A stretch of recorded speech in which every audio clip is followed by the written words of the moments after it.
Deus. Tiago, capítulo 5.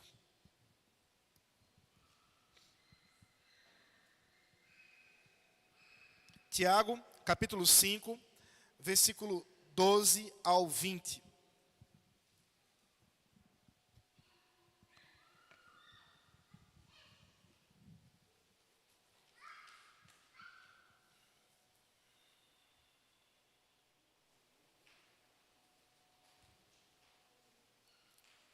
Por favor, acompanhe comigo a leitura do texto.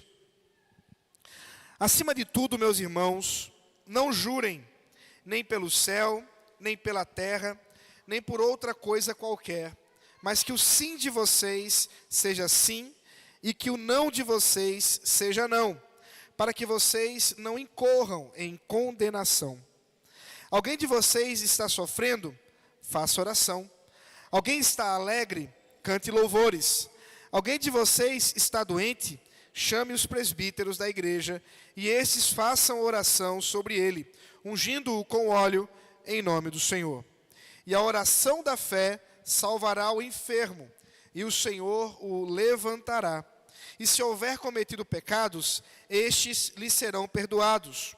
Portanto, confessem os seus pecados uns aos outros e orem uns pelos outros, para que vocês sejam curados. Pois muito pode, por sua eficácia, a súplica do justo. Elias era homem semelhante a nós, sujeito aos mesmos sentimentos, e orou com fervor para que não chovesse sobre a terra. E por 3 anos e 6 meses não choveu. Depois orou de novo, e então o céu deu chuva, e a terra produziu os seus frutos. Meus irmãos, se alguém entre vocês se desviar da verdade, e alguém o converter, saibam que aquele que converte o pecador do seu caminho errado, salvará da morte a alma dele, e cobrirá uma multidão de pecados. Vamos orar? Feche seus olhos. Senhor, nós te louvamos e bendizemos pelo privilégio que é ouvir a Tua palavra. Agora, Senhor, alcança os nossos corações, que assim, Senhor, sejamos edificados por Ti mesmo, na ação do Teu Espírito Santo. E assim, ó Deus, cresçamos na intimidade contigo, no amor ao Senhor, para a Tua honra e glória, em nome de Jesus Cristo. Amém. Meus amados irmãos, nós estamos nessa noite, como temos feito semana após semana, reunidos para juntos celebrarmos ao nosso Senhor. Isso fazemos porque temos uma compreensão muito clara de quem nós somos. Somos a igreja de Jesus Cristo, o povo dele. E é curioso imaginar como que pode haver pessoas que amam, ou pelo menos dizem amar ao Senhor, porém, não querem compromisso com a igreja de Cristo. Dizem que amam a Deus, se até mesmo, muitas vezes, denominam cristãs, mas também dizem, sou cristã desigrejada, sem igreja. Porque eu até gosto da palavra, até amo a Jesus, mas não quero compromisso com as pessoas, porque já me fizeram muito sofrer, já me deram muito trabalho, não quero a igreja. É interessante isso, é claro que cada um tem sua experiência, e até mesmo nós podemos imaginar que algumas dessas pessoas realmente sofreram em lugares que, ainda que chamados de igreja, não sejam. Porém, quando nós olhamos para a palavra de Deus, não resta qualquer dúvida que nós somos chamados para sermos povo de Deus, igreja de Jesus Cristo. E esse chamado para sermos povo de Deus, igreja de Jesus Cristo, envolve o fato de que quando Deus, Ele ao derramar o seu Espírito Santo nos discípulos em Jerusalém, ele instituiu ali um povo para si. Um povo que de então em diante seria chamado igreja. Claro, a igreja não nasceu ali. A igreja nasce ainda quando o Senhor chama o seu povo, ainda quando Adão e Eva, expulsos do Éden, são chamados para próximo do Senhor, quando ele se compromete com eles, dizendo que haveria por meio da mulher, um descendente da mulher, que pisaria na cabeça da serpente. E ali você tem a promessa do Evangelho, ali você tem a promessa da salvação, e portanto você tem um povo que, crendo nessa promessa, é chamado igreja. Enquanto que você tem também um povo, claro, que não crê, e estes são os que estão fora do povo de Deus. E essa história, ela vai sendo desenhada pelo Senhor, ela vai caminhando até que finalmente chega nesse momento histórico onde Deus derrama o seu Espírito. E ao fazer isso, o Senhor está capacitando a sua igreja para a missão de proclamar as verdades do Evangelho. E quando Tiago escreve essa carta, ele está escrevendo essa carta exatamente na certeza de que trará encorajamento, trará ânimo para a igreja do Senhor Jesus Cristo, que nesse momento histórico é constituída exclusivamente de judeus, que uma vez professada a fé em Cristo, foram perseguidos pelos próprios judeus e fugiram de Jerusalém e estavam espalhados em várias outras cidades, ali na província da Judéia, em vários outros lugares. E Tiago, presbítero da igreja de Jerusalém, escreve esta carta com o objetivo de encorajar esses irmãos que estavam sendo desafiados na fidelidade ao Senhor por causa da perseguição. A carta termina com vários conselhos de Tiago. Tiago deseja instruí-los com respeito à vida comunitária da igreja e mostrar as bênçãos da vida da igreja. E nessa noite eu gostaria de encorajá-los nesse sentido. Meus amados irmãos, são muitos desafios. Nós estamos aqui numa plantação de igreja, numa região onde há pouquíssima presença de igrejas evangélicas e mais particularmente igreja presbiteriana. Estarmos comprometidos com Cristo, com a palavra de Deus, diante de tantas e tantas tentações, não é fácil. Mas nessa noite eu gostaria de enumerar aos irmãos alguns motivos para nos alegrarmos em sermos igreja. Alguns motivos para reconhecermos que é uma bênção sermos igreja. O primeiro deles está aí no versículo 12, quando Tiago nos diz que há um ambiente seguro da verdade. Um ambiente onde a verdade, ela é levada a sério. E esse é o ambiente da igreja. Veja aí, por favor, versículo 12. Acima de tudo, meus irmãos, não jurem nem pelo céu, nem pela terra, nem por outra coisa qualquer, mas o sim de vocês seja sim, e que o não de vocês seja não, para que vocês não incorram em condenação. Tiago está tratando de algo muito importante para a vida da igreja, na verdade, para a vida dos seres humanos. O problema da verdade. Hoje nós vivemos um dos momentos mais complicados com respeito à verdade. Há não muito tempo atrás, você pegava um jornal impresso, viu? Os adolescentes aqui, crianças, Antigamente tinha jornal de papel, acredite se quiser. Você pegava aquele jornal, abria suas folhas, seus cadernos, e lia as notícias, e prontamente você acreditava.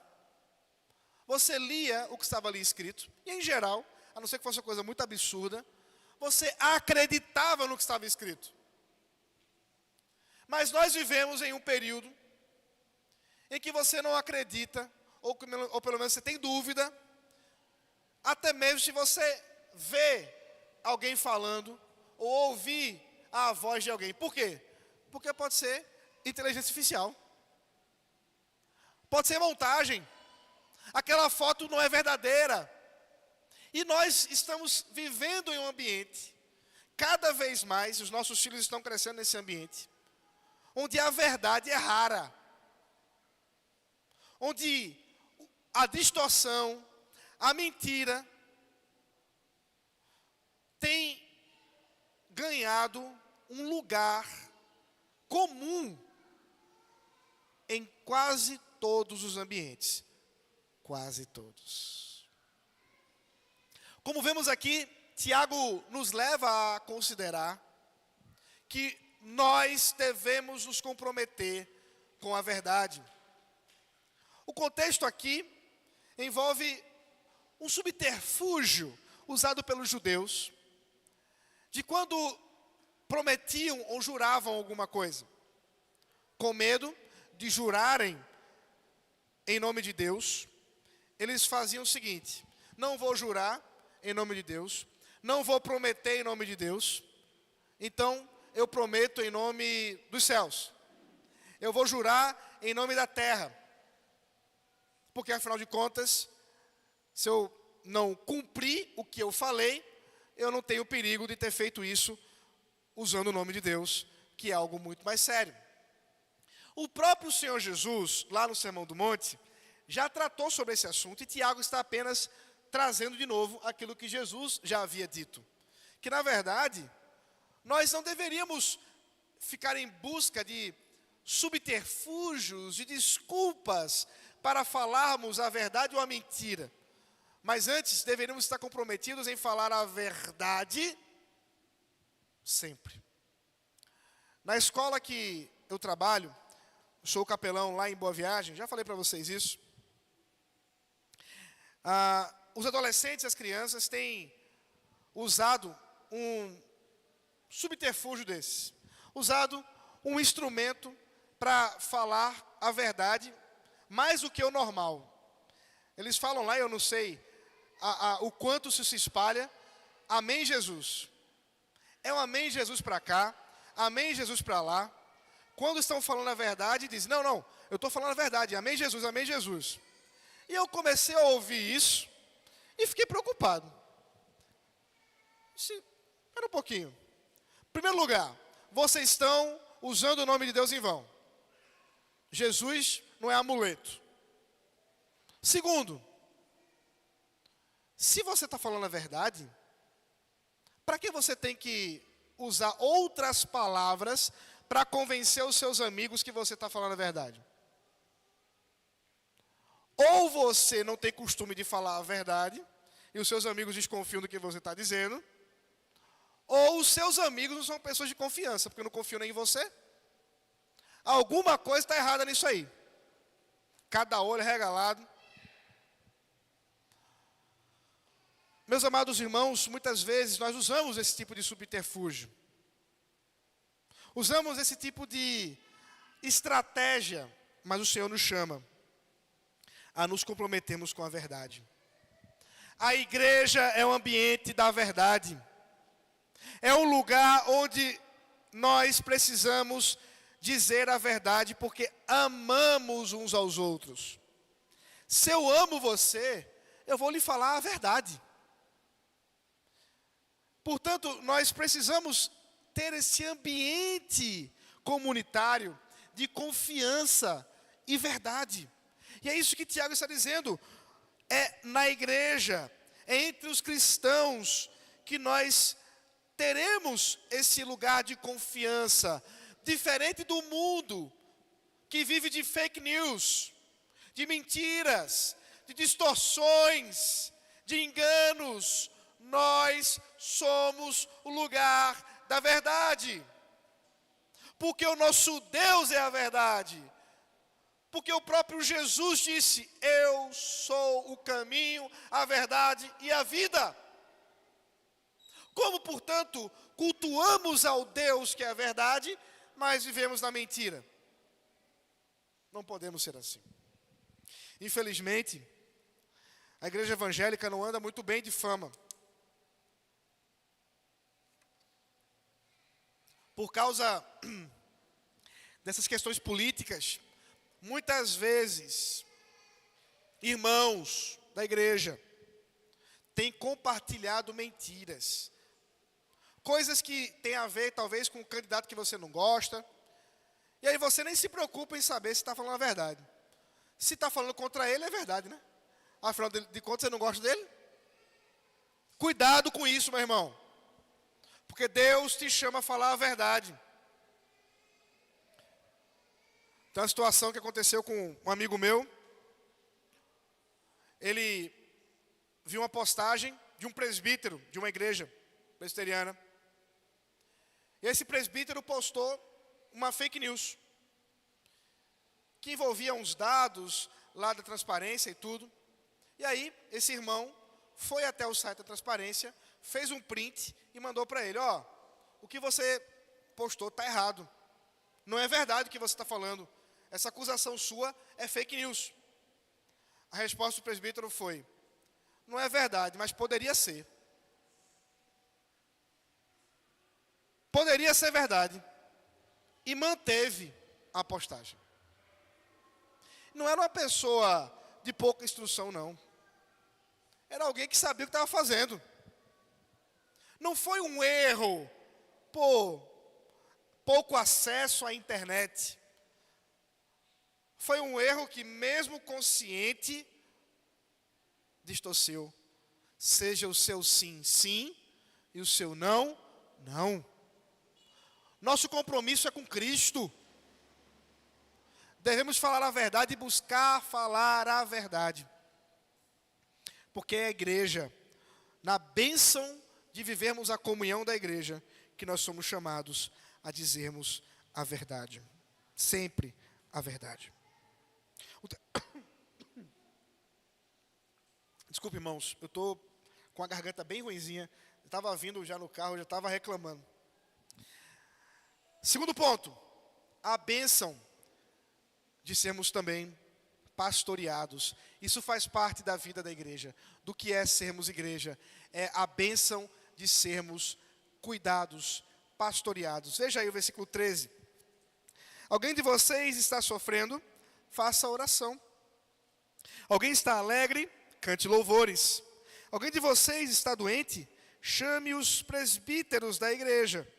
E estes façam oração sobre ele, ungindo-o com óleo em nome do Senhor. E a oração da fé salvará o enfermo, e o Senhor o levantará. E se houver cometido pecados, estes lhe serão perdoados. Meus amados irmãos, nós temos aqui Tiago nos lembrando de momentos difíceis da nossa vida. Ele considera: está sofrendo? Clame ao Senhor, ore. Busque a Deus, que traz alívio àquele que está em sofrimento. Está alegre? Louve. Se alegre com o Senhor em gratidão a Ele. Mas há momentos que não apenas nós estamos em sofrimento, mas Tiago aqui enumera uma situação que envolve doença. Uma doença grave que trouxe àquele doente uma situação de impedimento, até mesmo de sair da sua casa e do seu leito. Nós temos aqui uma situação em que Tiago exorta os irmãos, inclusive os presbíteros, a buscarem o auxílio, buscarem o pastoreio na igreja. Porque foi assim que o Senhor chamou aos presbíteros, a liderança da igreja, para vivermos. Nós vemos aqui uma situação muito específica. Não temos todos os detalhes do caso, mas Tiago diz que essa pessoa estava doente. E a doença dela era uma doença que a trazia uma exaustão. O texto grego traz essa ideia. A palavra para doença aqui é uma doença que traz fadiga, que traz a incapacidade de sair do seu leito. E esse doente, diz o texto, é alguém que não apenas está doente fisicamente, mas há uma doença também espiritual envolvida. Veja, nem todo pecado nos leva à doença, como nem toda a doença nos leva ao pecado. Ou melhor, nem toda doença é por causa do pecado.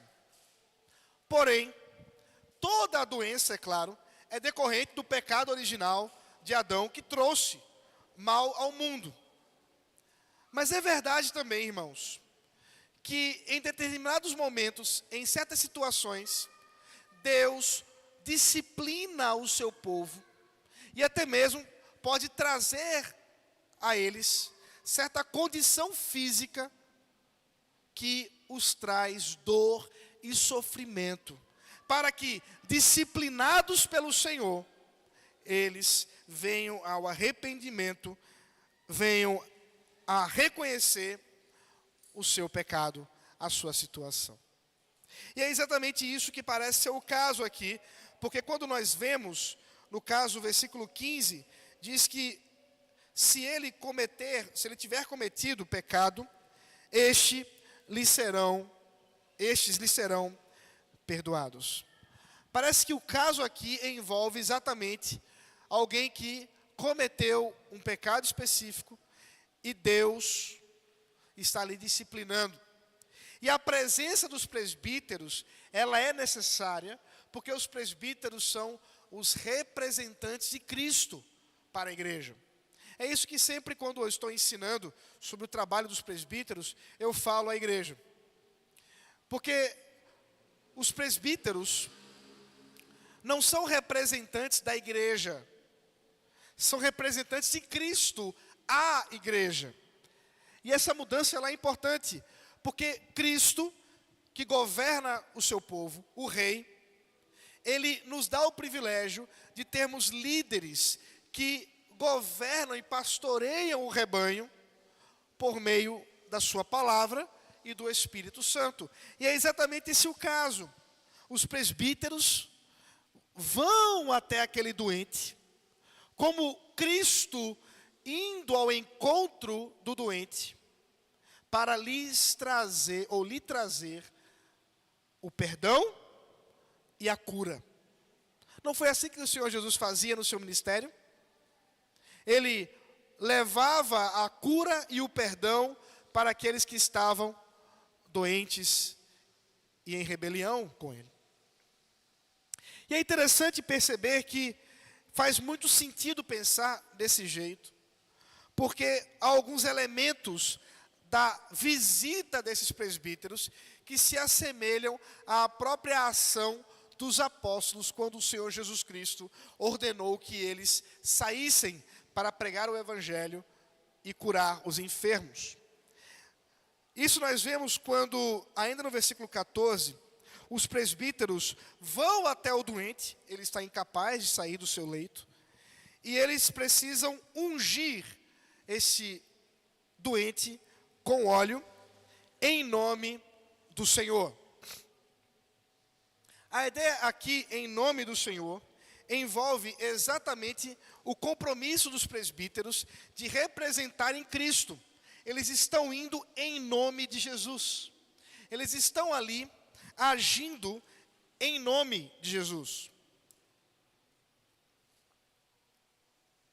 E é nesse sentido, irmãos, que nós vemos a presença desse elemento que tem trazido à história da igreja tanta confusão para a compreensão, que é, afinal de contas, o que significa esse tal de óleo nessa visita dos presbíteros. Antes de explicar, é preciso que eu lhe diga uma coisa. Esse texto não nos dá qualquer base para que a gente possa defender unção com óleo no culto, porque o caso aqui não é no culto, são os presbíteros visitando um doente em casa, nem muito menos a unção de outras coisas que não pessoas, como muitas vezes acontece na tradição evangélica. Você unge pessoas, casas, roupa, cadeira, e vai derramando óleo em tudo que puder e até naquilo que não pode. Não tem qualquer base bíblica para isso. O texto não está falando sobre isso de nenhuma maneira.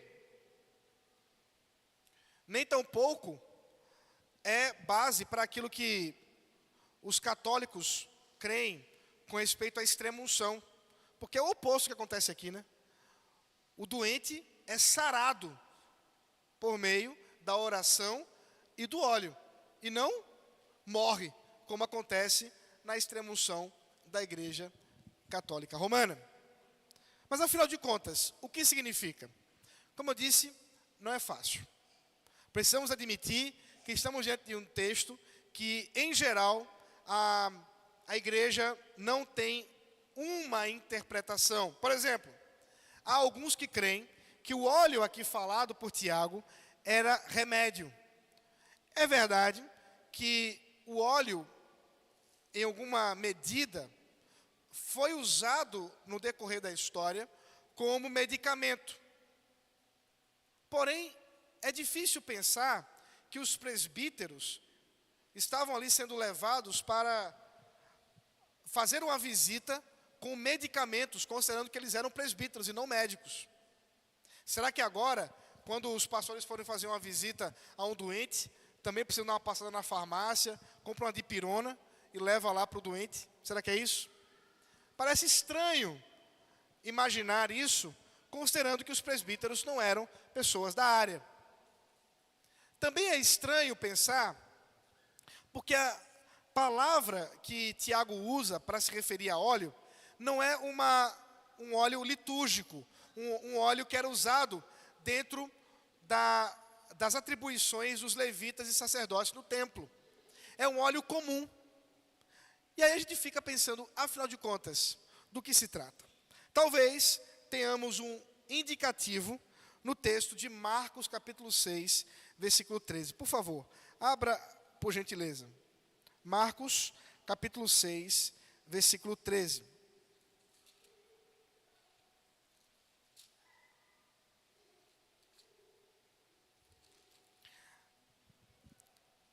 Aqui nós temos um trecho de quando o Senhor Jesus ordena aos 12 que saiam para pregar o Evangelho, expulsando demônios, curando. E aqui no versículo 12 e 13, nós vemos exatamente a conclusão de Marcos sobre o trabalho que eles desempenharam. Veja aí. Então, saindo eles, pregavam ao povo que se arrependesse, expulsavam muitos demônios e curavam numerosos enfermos, ungindo-os com óleo. Os apóstolos saíram a pregar, expulsaram demônios e também curaram enfermos mediante o uso do óleo, conforme o próprio Senhor Jesus lhes havia ordenado com autoridade, como a gente vê aqui no versículos 6 e 7.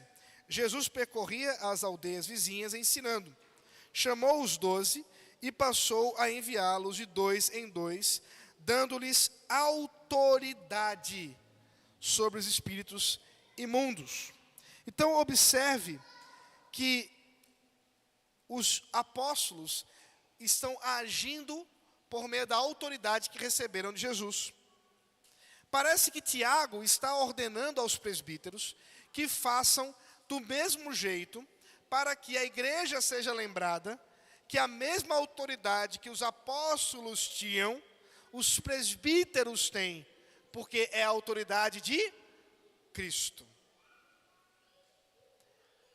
essa pode ser uma possibilidade interpretativa.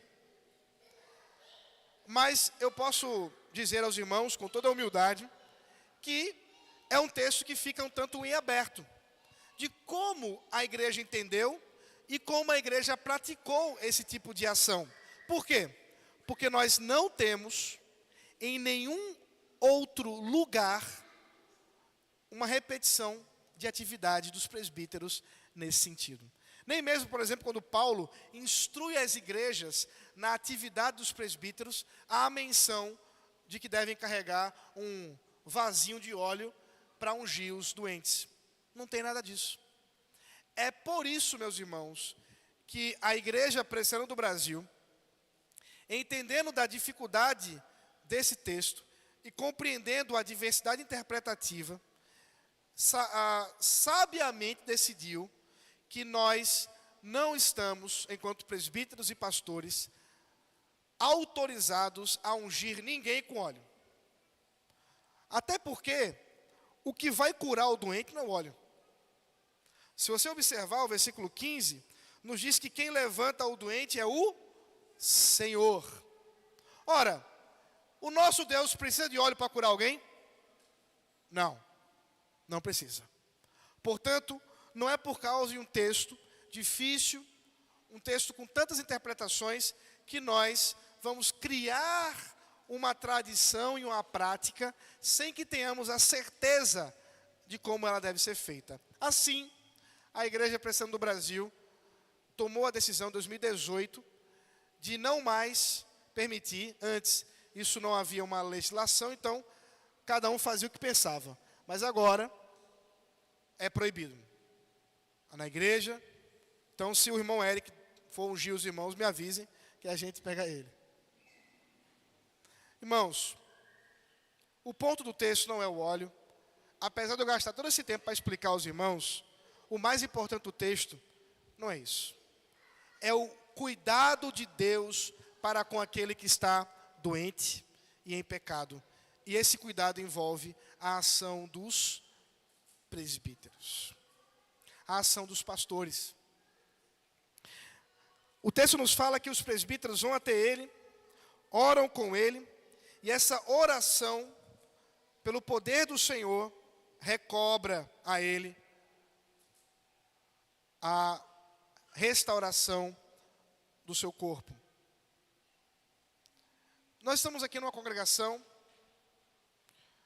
não há presbíteros, pastores, especificamente aqui em Surubim. O irmão Eric está se preparando para isso, está no treinamento. Mas nós aqui como igreja, não estamos sozinhos.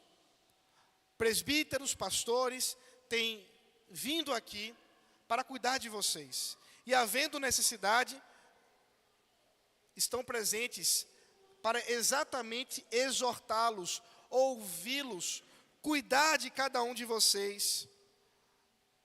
Porque isso é um privilégio da igreja. Não há outro lugar onde nós tenhamos o privilégio de Cristo cuidar de nós, nesse ambiente que é a igreja, o corpo de Cristo. Assim, meus irmãos, nós de fato somos chamados a vivermos isso, para a honra e glória do Senhor. E o texto nos fala que essa pessoa, confessando os seus pecados, eles são perdoados. Observe, não é o poder do presbítero que vai fazer com que o pecado seja perdoado. É o poder de Cristo, representado nos presbíteros. Porque aquele pecado específico trouxe doença, agora também traz cura. Isso não significa, claro, que toda visita dos presbíteros é por causa de doença ou por causa de pecado. É claro, deve ter isso também. E nem tampouco que toda visita dos presbíteros vai trazer cura. Eu tenho um amigo que logo no início do seu ministério, ele pastoreava uma igreja com muitos idosos. E o trabalho dele, recém-ordenado, envolvia visitar os idosos nos hospitais. E a coisa foi ficando meio difícil, porque ele visitava o idoso e o idoso morria.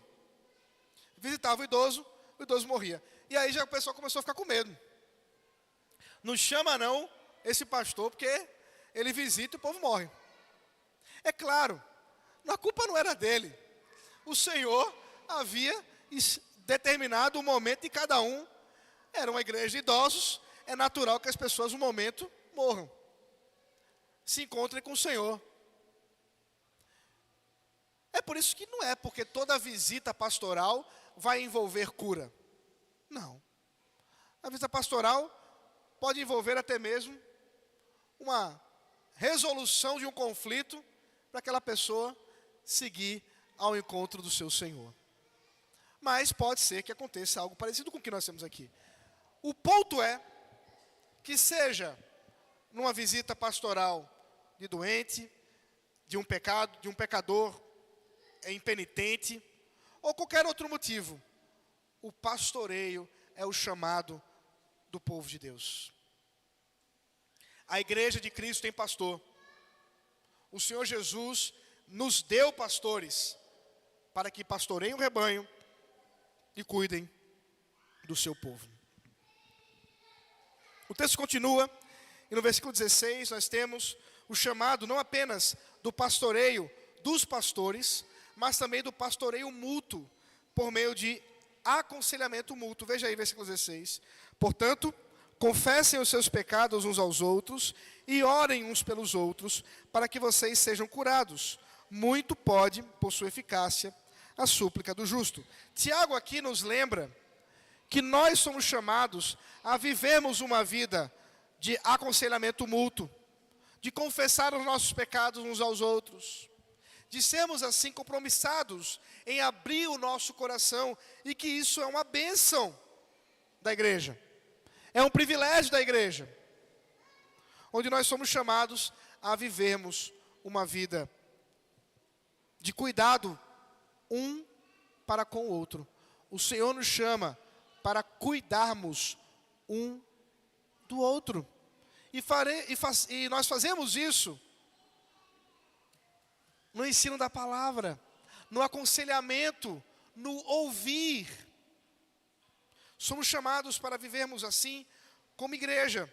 E não somente isso, mas também na intercessão. Isto é, eu ouço, mas eu também levo aquela pessoa diante do Senhor.